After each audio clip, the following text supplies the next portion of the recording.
হরে কৃষ্ণ। শুভ জন্মাষ্টমী, আপনাদেরকে শুভেচ্ছা অভিনন্দন জানাই। আজকে যে পবিত্র শুভ জন্মাষ্টমী 26 আগস্ট সোমবার, আজকের দিনে আমাদের এই পৃথিবীতে পরমেশ্বর ভগবান এসেছিলেন আমাদেরকে উদ্ধার করার জন্য এবং কংসকে বধ করার জন্য। হরে কৃষ্ণ। এই পবিত্র দিনে আপনারা একাদশীর মতন উপবাস করবেন এবং তার সাথে যদি বাড়িতে গীতা থাকে, যারা হয়তো একদিনের জন্য গীতা পাঠ করতে পারেনি, আজকে খুব মূল্য পবিত্র দিন, আজকের দিনে আমরা এই গীতা পাঠ করুন। যারা একদিনের জন্য গীতা মুখ দেখেননি, তারা আজকে মুখ দর্শন করুন, গীতার দর্শন করুন। ঠিক আছে? এই পবিত্র দিনে যদি গীতা দর্শন করতে পারেন, পবিত্র পড়তে পারেন, তা আপনি যে দিন পর্যন্ত পড়েন তার অনেক অনেক মূল্যবান আপনি মূল্য জীবন পাবেন। ঠিক না?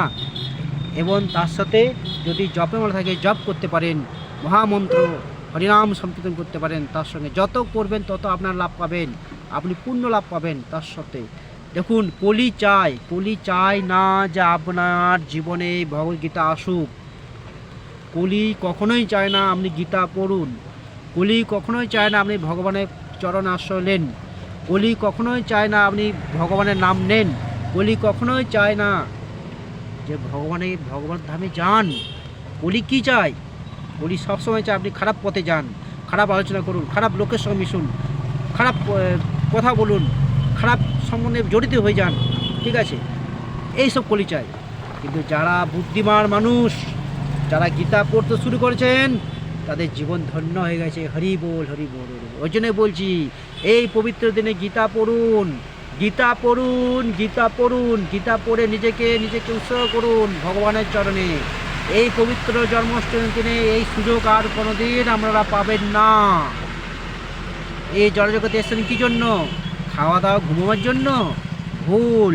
ভগবানের সেবা করার জন্য। ভগবান আপনার সব দেখছে, যা আপনাকে 84 লক্ষ পর একটা জীবন পেয়েছেন, আপনি ভগবানের জন্য কী করতে পেরেছেন, সেই আজকে পবিত্র দিন।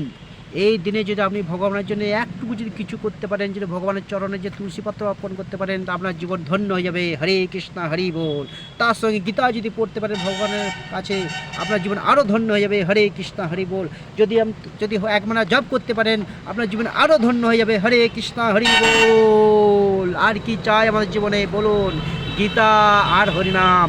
কলিকে করে এই সব জিনিস যদি করতে পারেন আপনি, ভগবদ্গীতা, হরিনাম, কলি আপনার জীবন থেকে বহু দূর চলে যাবে। আপনার কোনো কুসংস্কার মনে আনবে না। কলি সবসময় গীতা কী চাইবে? গীতা সবসময় বলে আমাকে পড়ো, আমাকে দর্শন করো, আমাকে পড়ো, ভগবত ধামে যাওয়ার জন্য আমাকে আগে নিয়ে চলো। এই জীবন আপনি কি চাইবেন যে জগতে আবার আসতে, এই দুঃখ কষ্ট পেতে এই জগতে আসতে চাইবেন? যদি চাইবেন তবে এইগুলো ধরে রাখবেন। যদি না চাইবেন, আজ থেকে ভগবানের নাম নিয়ে শুরু করে দেন। এই পবিত্র জন্মাষ্টমীর দিনে আর সুযোগ আপনি পাবেন না। হরি বল। আপনি সুযোগ কোনদিন পাবেন না। যদি গীতা যদি না থাকে, যদি কোনো ভক্তর ঘরে যে গীতা থাকে, অবশ্যই একদিনের জন্য, 1 ঘন্টার জন্য, আধ ঘন্টার জন্য, 10 মিনিটের জন্য, 5 মিনিটের জন্য আপনি নিয়ে আসুন এবং কমসে কম একটা শ্লোকও পড়ুন। আপনার জীবন ধন্য হয়ে যাবে। হরে কৃষ্ণ, হরি বল। আপনি কি চাইবেন? পুরীতে বাস করবেন, হরে কৃষ্ণ, না গীতা পড়বেন? রাধে রাধে, হরে কৃষ্ণ। যাই হোক, আজকে এই পবিত্র জন্মাষ্টমীর দিনে অবশ্যই গীতা পড়বেন, গীতা পড়ুন। বাড়িতে যদি কোনো বাচ্চা থাকে তাকেও পড়ান।